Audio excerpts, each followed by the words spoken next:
episódio do programa de entrevistas Oficina Play TV. E hoje eu vou conversar com um convidado muito especial. Além de ser um colega de profissão, é um amigo pessoal. Ele é empresário, consultor empresarial, palestrante e instrutor. Possui mais de 15 anos de experiência em temas relacionados à prevenção e resolução de conflitos empresariais. É vice-presidente administrativo da Associação Comercial do DF, presidente da Câmara de Mediação e Arbitragem Empresarial da ACDF, diretor de Relações Institucionais do Conselho das Instituições de Mediação e Arbitragem, CONIMA, vice-presidente de Arbitragem da Câmara de Comércio Brasil-Portugal, Centro-Oeste, conselheiro do Conselho de Administração do DF e vogal na Junta Comercial do DF. Eduardo Vieira, que prazer, meu querido, tê-lo aqui. Opa, muito obrigado. Eduardo, primeiramente, eu gosto muito de ouvir dos meus convidados a história do antes do profissional, né? Como foi a infância, como foi a adolescência, o caminho que você percorreu até chegar no profissional que você é hoje. Faz um breve resumo da sua vida para nós aí. Obrigado, Rafael. Primeira coisa, eu quero manifestar aqui a minha satisfação, a honra de estar inaugurando esse quadro, né, do jornal. Para nós é uma satisfação imensa. Rafael, indo direto na sua pergunta, cara, eu posso te dizer que basicamente eu vou fazer um recorte da época um pouco de segundo grau, né, quando a gente começou a ingressar nos movimentos estudantis. Isso eu posso falar para aquele que está começando a sua jornada, é uma bagagem muito forte, uma bagagem muito grande que você adquire, tanto em relação ao relacionamento interpessoal, a questão política que é importante para qualquer tipo de nação. Então acho que tudo começou, posso te dizer que a partir ali do segundo grau a gente começou a frequentar esses grêmios estudantis. Depois eu tive meu primeiro empreendimento com 17 anos, embora menor de idade, mas eu arrendei uma lanchonete que eu toquei durante 2, 3 anos, e depois a gente começou a galgar uma vida profissional. Mas um pouquinho antes desse período, a minha jornada profissional mesmo, de fato, começou aos 15 anos, quando eu passei no concurso para menor aprendiz do Banco do Brasil, que foi a minha grande escola. Eu falo que eu fiz mestrado, doutorado, pós-doutorado dentro do Banco do Brasil, antes mesmo da minha faculdade, quando nós nos conhecemos. Então, esse foi um pouquinho, né, do início da trajetória que eu tive a oportunidade de trilhar, e depois a gente começou também, não esquecendo essa essência, durante a nossa graduação, que foi de fato quando nós nos conhecemos aí no banco da faculdade, independentemente de instituição, que não era a mesma, mas eu tive a oportunidade também de presidir a Federação dos Estudantes de Administração aqui no Distrito Federal, que também para a gente foi muito valioso. Essa época, além de trabalhar, eu também empreendia no setor de eventos. Fui produtor de eventos durante uns 10, 15 anos, fiz muito evento aqui em Brasília. Vou destacar um deles, o aniversário da moeda de 4 anos, eu estava na produção de 4 anos do Real. Foi um evento fantástico, maravilhoso, que eu tive a satisfação de estar na produção desse evento, junto com a Casa Civil, Banco do Brasil, onde eu estava, inclusive à época. Então teve uma jornada aí muito interessante, conjugando formação com o empreendedorismo, né? Então foram coisas que caminharam juntas, que a gente conseguiu aí fazer uma trilha profissional para chegar aos momentos atuais. Fantástico, fantástico. Começou cedo, né? Empreendedorismo, hein? 15 anos, depois a primeira, você falou 17, mas foi com 15 anos, fantástico. Agora vamos entrar um pouquinho, Eduardo, sobre já na sua especialidade, nas suas especialidades agora como mediação, conciliação e arbitragem, ok? Maravilha. Primeiramente, o que diferencia cada termo desse? Rafael, antes de entrar na diferenciação dos termos, e aí eu vou colocar o nome técnico, que são os institutos, hoje, na verdade, o Brasil ele tem uma coisa que a gente chama de custo Brasil, e uma parte do custo Brasil está atrelado à insegurança jurídica que a gente tem no país. Essa insegurança jurídica, ela advém da montanha de processos que a gente larga no Poder Judiciário.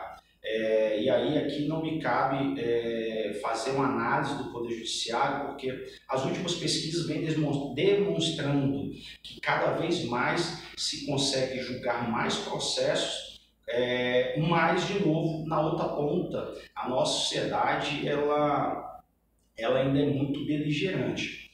Para se ter ideia, uma média de tempo de um processo judiciário é algo em torno, beira aí a casa dos 8 anos. É muita coisa para um empreendedor, para um empreendimento suportar. É um custo tremendo. E quando a gente fala, principalmente negócio de pequeno porte, até mesmo de médio porte, suportar 8 anos uma disputa, um conflito no judiciário pode levar, inclusive, esse empreendimento a não sobreviver, a depender do custo de carregamento que isso tudo vai trazer para esse empreendimento. Então, vou dizer historicamente, meados aí de 96, né, nós tivemos a Lei Brasileira de Arbitragem, que fez aniversário agora, foi dia 23 de setembro de 96. Nós tivemos a nossa Lei Brasileira de Arbitragem. A arbitragem, na verdade, ele é um instituto a qual os particulares, empresa versus empresa, empresa versus particular, empresa com administração pública, inclusive, elas colocam normalmente nos seus contratos que eventual conflito vai ser resolvido por arbitragem. O que isso significa? Significa que eu estou dizendo que o particular vai julgar aquela disputa que poderá vir daquele eventual contrato. Algumas diferenças da arbitragem para o Poder Judiciário, para quem vai nos assistir compreender melhor. A arbitragem não tem recurso. O Poder Judiciário tem recursos e isso é que muitas das vezes retarda o resultado daquele julgamento. A arbitragem, eu escolho, as partes escolhem um profissional qualificado que tenha conhecimento, principalmente na matéria daquela disputa, para julgar. E no Poder Judiciário a gente tem lá um juiz que muitas das vezes é generalista, principalmente se a gente pegar aí o interior do nosso continente chamado Brasil, onde tem apenas uma vara e aquele juiz ele julga desde briga de vizinho a uma questão empresarial. Então aqui eu consigo trazer uma pessoa que tem notoriedade naquele assunto para julgar aquela demanda, ou seja, é uma questão que envolve matéria de engenharia. Veja, muito provavelmente você ter um engenheiro ali julgando aquela questão seja mais importante do que um profissional de uma outra área. Por quê? Porque ele carrega a expertise da arbitragem e carrega consigo também a questão técnica. Isso pode diminuir custo com perícia, dentre outros fatores. Então, a arbitragem, eu falo que é uma lei econômica que veio, inclusive, selar a nossa abertura econômica, que começou lá em meados dos anos 90.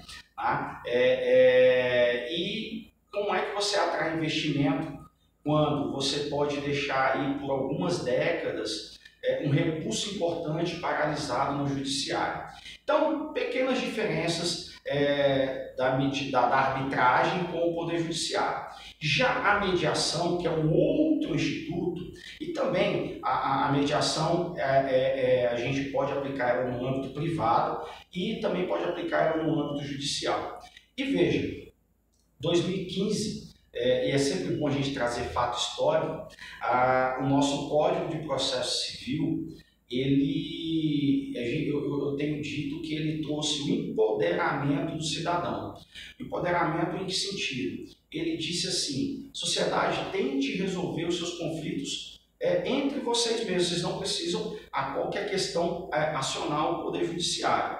E a mediação é um instituto fantástico, no qual um terceiro, sem interesse no resultado daquela disputa, imparcial, neutro, ele tem a missão de facilitar a comunicação entre as partes. Ele não decide absolutamente nada, mas ele coopera com que as partes negociem entre elas um caminho que elas entendam que é o caminho melhor para elas. De repente, um pensa que a melhor forma de resolver é de uma forma e o outro pensa de outra forma. E com o auxílio desse profissional qualificado, denominado mediador, as partes têm a oportunidade de compreenderem melhor os seus interesses e trilhar um caminho que talvez elas não haviam pensado, não haviam discutido antes mesmo desse conflito surgir, mas um caminho que é mais produtivo para ambas, e isso a gente vê muito no mundo empresarial. Então, assim, pequenas diferenças e explicação sobre esses dois institutos, tanto da arbitragem como da mediação. Certo, entendi. Por exemplo, você falou no início que quando é preciso, né, o instituto que faz essa indicação do profissional, você falou, na verdade, você falou assim, que é escolhido, né, o profissional para aquilo. Mas por exemplo, a empresa que define, por exemplo, eu quero o Eduardo, ou não, é o instituto que faz a nomeação. Quando eu falei em instituto, na verdade, não é um órgão, não é um instituto com uma formação empresarial. Na verdade, é um instituto mediação, um instituto arbitragem.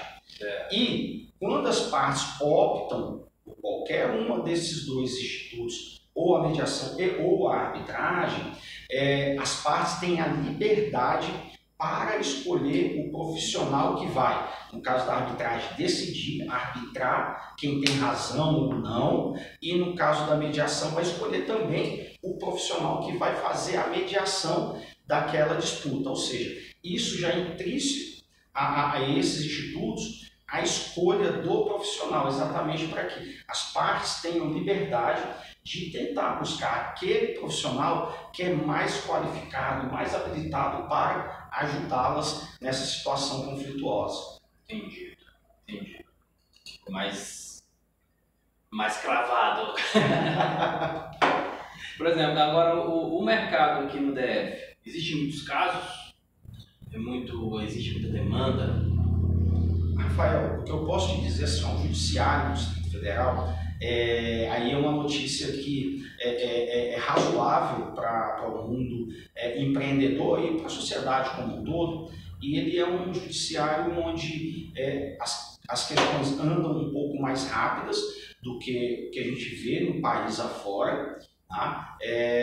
Tem as custas razoavelmente também mais acessíveis do que a gente encontra em nível Brasil, mas eu gosto de fazer esse paralelo porque os institutos também, tanto a mediação como a arbitragem, eles têm alguns benefícios ou vantagens, como alguns utilizam, que é aquilo que a gente chama de sigilo.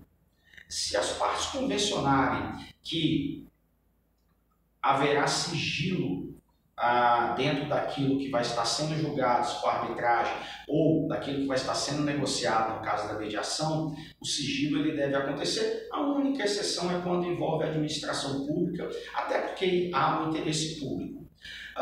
No Distrito Federal ele está começando a acordar para esta realidade, e as empresas, principalmente, começam a perceber o benefício que esses institutos podem trazer, tais como a celeridade, que é fundamental para qualquer tipo de empreendimento, independente se ele é um pequeno, se ele é um de médio porte ou se é de grande porte.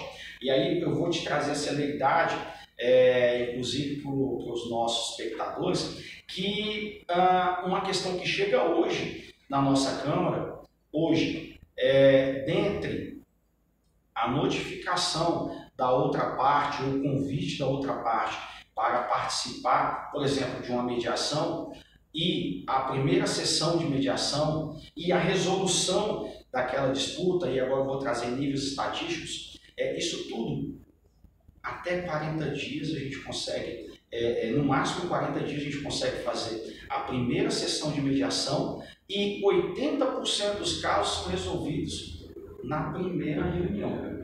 Então é um índice muito alto, é um benefício gigantesco que as empresas têm ao acessar esses institutos. E no caso da arbitragem, que são questões mais complexas, a gente tem uma média aqui para casos pequenos de 8 meses e para casos mais complexos de 2 anos. Então coisas que provavelmente poderiam, os mais complexos, poderiam ficar 1 ou talvez 2 décadas no Poder Judiciário, sai com uma decisão em no máximo 24 meses, que é a média para os casos mais complexos. Os casos mais simples, 6 meses, já sai com uma decisão, e de novo, uma decisão que é irrecorrível, não cabe recurso.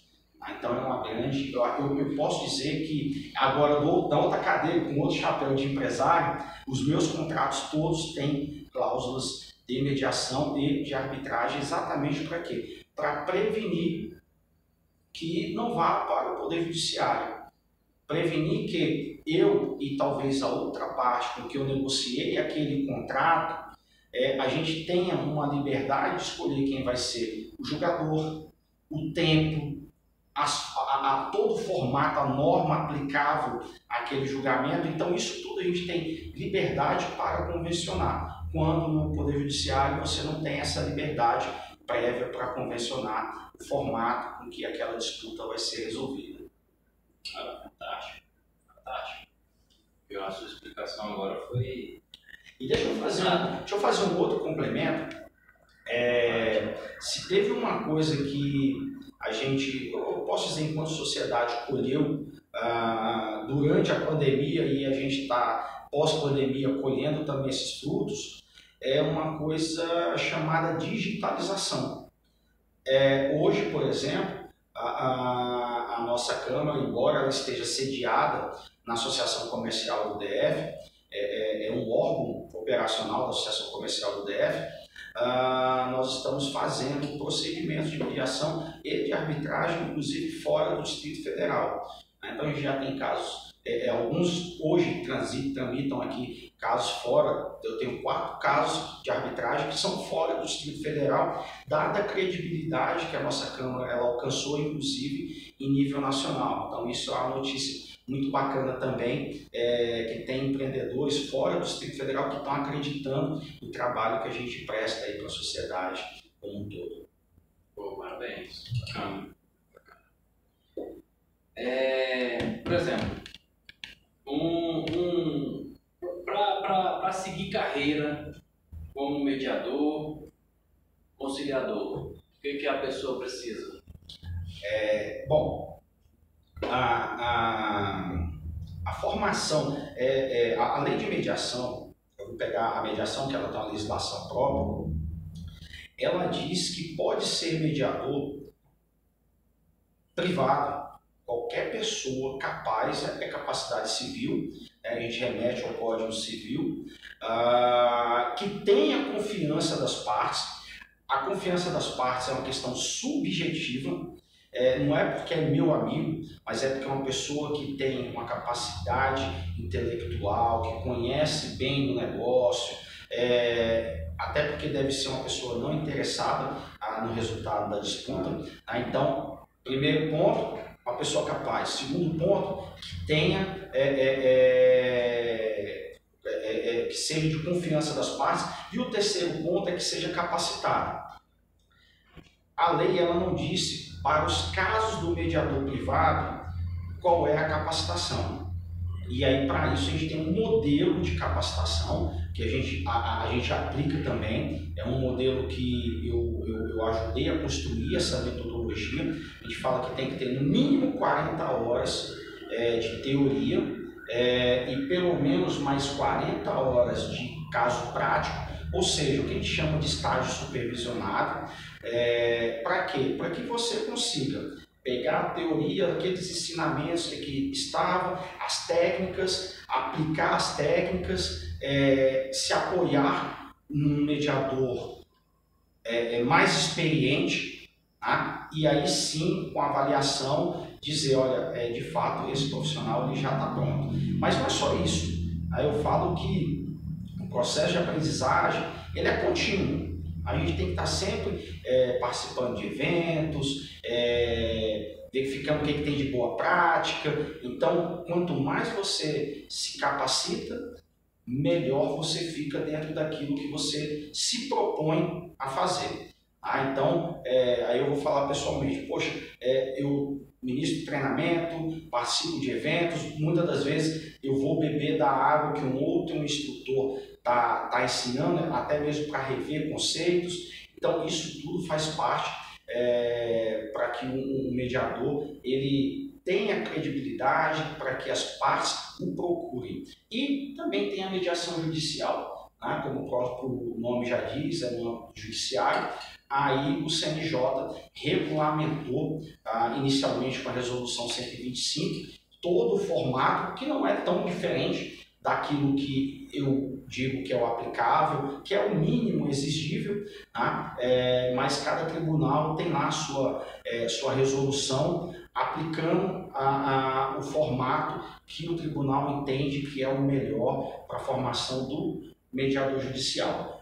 A única coisa que a resolução aplicou também para o mediador judicial é que a pessoa tenha nível superior a pelo menos 2 anos. E isso também eu aplico do outro lado aqui, no mediador privado, no mediador extrajudicial, ou nomes que se usam no mercado. Entendido. Por exemplo, essa graduação, ela não necessariamente ela não tem um curso específico. Por exemplo, administração, direito, pode ser, tendo a formação superior, pode se capacitar. Qualquer formação superior. E o mais bacana da mediação e da arbitragem também é que é multidisciplinar. Quer dizer que muitas das vezes os colegas falam, eu achei que era só para o profissional do direito. Não. Vamos dizer que essa impressão dá. Por quê? Porque o colega advogado, de fato, o dia a dia dele, muitas das vezes, na maioria das vezes, é lidar com o conflito. Ele está ali assessorando o cliente, então cria-se essa imagem. Mas veja, o profissional da psicologia é fantástico. Você tem um mediador dentro da psicologia, administração, vamos pegar aqui e puxar um pouquinho da nossa sardinha. O gestor, o administrador, ele utiliza praticamente mais de 70% do seu tempo negociando, resolvendo conflitos. Muitas das vezes de forma empírica. Agora você imagina esse profissional capacitado. E quando eu entro em sala de aula, a primeira coisa que eu falo para os meus alunos é: se você conseguir resolver conflitos em casa, no seu trabalho, na sua profissão, na sociedade, para mim já está de bom tamanho. Fazer mediação de forma profissional, né, é um passo seguinte, mas se você carregar essas premissas para você no seu dia a dia, já está de bom tamanho. A sociedade já ganhou muito mesmo com essa capacitação que você está fazendo agora. Ok. Então, assim, pode parecer sinônimos, vamos colocar assim, mas não tem nada a ver com a perícia judicial, né? Não. Perícia judicial, na verdade, e aí não tem só a perícia judicial, tem a perícia extrajudicial também, que pode ser feita. Por exemplo, na arbitragem, a gente utiliza muitas das vezes de um perito para poder firmar a convicção e decidir. Na verdade, a perícia ela é uma prova técnica de que A ou B está certo ou está errado. Certo. Né? Ou muitas das vezes está equivocado ao entender que aquilo é verdadeiro. Então, na verdade, o perito, ele na esfera judicial, ele está lá classificado como um auxiliar da justiça. Tá? E aí, trazendo para a administração, no ano passado, no ano retrasado, na verdade, nós conseguimos editar a resolução 593, que trata sobre a perícia judicial, extrajudicial, o administrador judicial e etc. Quem for administrador, eu convido a conhecer essa resolução do Conselho Federal, e eu tive a satisfação de ser um dos coautores dessa resolução e colaborando também com a administração. Maravilha, maravilha. Certo, eu acredito que esse assunto ficou bem esclarecido ao nosso público, né? E agora nós vamos falar um pouquinho sobre a associação comercial. Muito legal. Associação Comercial do Distrito Federal. Queria que você explanasse o funcionamento da associação, o que pode agregar para os comerciantes do Distrito Federal, para a população no contexto geral. Legal, Rafa. Bom, a associação comercial, ela, em vários lugares do Brasil, ela muitas das vezes foi a primeira instituição organizada daquela localidade. E aí eu vou buscar também na história, porque vale a pena. A primeira associação comercial, ela nasceu na Bahia há mais de 200 anos. Como eu falei, foi a primeira instituição organizada do nosso país. E o nome comercial ele ficou porque aquela época era a forma de transação econômica. Praticamente tudo era comércio. Tá?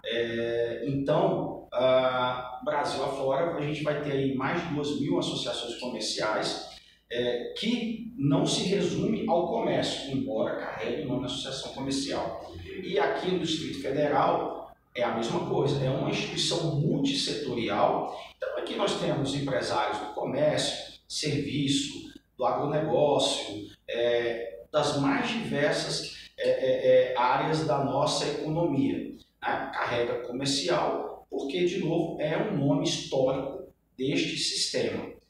E a nossa Associação Comercial do DF também não é diferente das demais, da grande maioria que a gente tem no Brasil, as 2.000 que eu mencionei anteriormente. Para você ter ideia, Rafa, essa associação ela nasceu, inclusive, 2 anos antes da fundação do Distrito Federal. Ela é antes mesmo do nosso quadradinho se consolidar. Tá? Muitas das coisas nasceram aqui nesta entidade. Aqui era, de fato, o palco político e continua sendo do Distrito Federal. Para terem ideia, aqui nasceu o Banco Regional do Distrito Federal, nosso BRB nasceu aqui dentro, a nossa Câmara Legislativa nasceu aqui dentro, várias outras entidades do setor produtivo nasceu aqui dentro da Associação Comercial. O nosso Fundo Constitucional do Distrito Federal foi uma briga política que esta casa também teve. Então, se a gente tem, vamos dizer, esse benefício, vamos chamar assim, graças a lutas anteriores da Associação Comercial. E a nossa casa, de fato, ela talvez, posso falar que é a principal entidade de representação empresarial do Distrito Federal. Temos vários co-irmãos, alguns do sistema sindical, do sistema S, por exemplo, e outras que estão fora. A nossa que está fora, até porque lá atrás, lá no Nascedouro, entendeu-se que deveria ter a plena liberdade. Então, todos os empreendedores que aqui estão aqui porque querem, porque acreditam na entidade. Eu sou um exemplo disso. Meu cargo aqui, enquanto vice-presidente administrativo, é honorífico. Eu não recebo absolutamente nada para estar aqui. Muito pelo contrário, todos os meses eu deposito a minha contribuição associativa aqui dentro da entidade. mas porque eu entendo que é importante para a representação empresarial, é importante para a geração de negócios no Distrito Federal. E hoje, na gestão atual, que nós iniciamos no mês de setembro, a gente tem vários projetos em desenvolvimento, como as nossas câmaras, os nossos conselhos. Então a gente tem hoje, na verdade já veio da gestão passada, mas a gente está aprimorando, né? A gente tem a Câmara da Mulher Empresária, que é importante para a gente ter essa unificação de gênero, trazer a mulher para o contexto empreendedor, é fundamental, e as nossas empreendedoras aqui têm sido muito ativas no contexto da associação comercial. Tem a CDF Jovem, a gente precisa pensar quem serão os nossos próximos representantes, isso é importante, fundamental.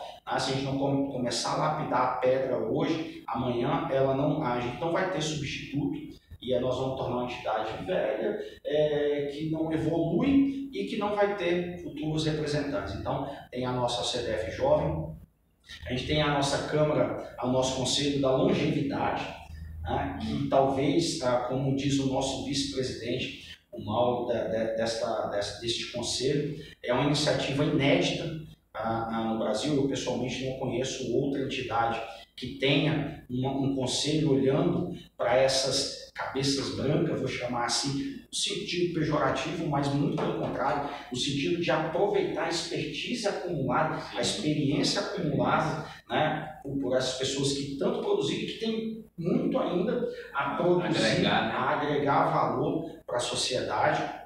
Tem a Câmara de Serviço, que nós vamos lançar ela em alguns dias, uma Câmara que a gente está trabalhando muito, vai ser uma Câmara que vai fomentar network entre os empreendedores que aqui estão, que estão associados, exatamente para gerar negócios. A pegada dessa Câmara vai ser geração de negócios. Temos a Câmara de Cultura, tem feito um trabalho fantástico. Nós inauguramos uma galeria, inclusive, aqui, com um pouquinho da história da associação comercial, e a ideia é receber artistas, enfim, uma Câmara muito promissora aqui para a nossa entidade. A Câmara de Franquia está nascendo, a Câmara de Beleza e Estética também está dando seus primeiros passos. A gente tem, estima-se mais de 20 mil empreendedores desse ramo que precisam do suporte, tanto para se formalizar, como para ajudar a acessar mercado. Então, a gente viu aí o empreendedor individual, que foi uma legislação recente, que tirou milhares de empreendedores da informalidade, e isso a gente quer trazer também para esses empreendedores. Eu posso ter esquecido de uma Câmara ou outra, mas a ideia que nós estamos trazendo agora são os nossos conselhos muito fortes, exatamente para atuar em nichos específicos do setor produtivo, fomentando o empreendedorismo, o network, uma boa prestação de serviço para a comunidade. Todo empresário, todo empreendedor do Distrito Federal, seja da área de comércio, serviço, agronegócio, está convidado a conhecer a nossa instituição, fazer parte dessa grande família, a CDF, inclusive o profissional liberal. Muitas vezes o profissional liberal ele empreende muito mais do que aquele que tem o seu comércio e ele não sabe, e nós admitimos também no nosso quadro associativo o profissional liberal. Ok, fantástico. Para esses profissionais, não só os liberais, mas para os empresários, para conhecer os trabalhos aqui, você quer deixar algum contato, alguma coisa, o endereço? Pode acessar o nosso portal, lá tem todos os nossos contatos, eu acho que fica mais fácil, que é www.acdf.com.br. Aí lá você vai saber mais, todo o rol de benefícios que a gente está trazendo, inclusive, para os empreendedores, um pouquinho da nossa história, um pouquinho mais da história desta casa, que eu tenho um orgulho enorme de fazer parte, de ajudar a construir, alavancar cada vez mais. Então lá tem todas as dicas e, de novo, convido todo empreendedor que tiver interesse, pode acessar o nosso site, pode nos mandar um e-mail, ligar aqui para a associação, agendar um horário que pessoalmente eu vou ter a satisfação de conversar, de escutar qual é o pleito, de repente de trazer também como um associado e gerar, agregar mais valor ao nosso ecossistema aqui que a gente está construindo dentro da Associação Comercial do DF. Ok. Finalizamos aqui então, Eduardo. Quero agradecer com um conteúdo riquíssimo que você trouxe para a gente, tanto de mediação e arbitragem, como dessa casa aqui, fantástico. Prazer enorme conversar com você novamente, cara. Você foi um cara assim, fantástico na minha vida. Cara, eu que agradeço. De novo, para mim foi muito honroso participar desse quadro aqui. Ser o primeiro, como você comentou, e todas as vezes que precisar da nossa entidade, a entidade está à disposição para poder colaborar com o seu empreendimento também, que é fantástico, por levar conteúdo, levar o empreendedorismo também, né, as pessoas, colaborar com esse ecossistema empreendedor que a gente tem no Distrito Federal. Maravilha, meu irmãozinho. Obrigadão mesmo, de coração. Até mais.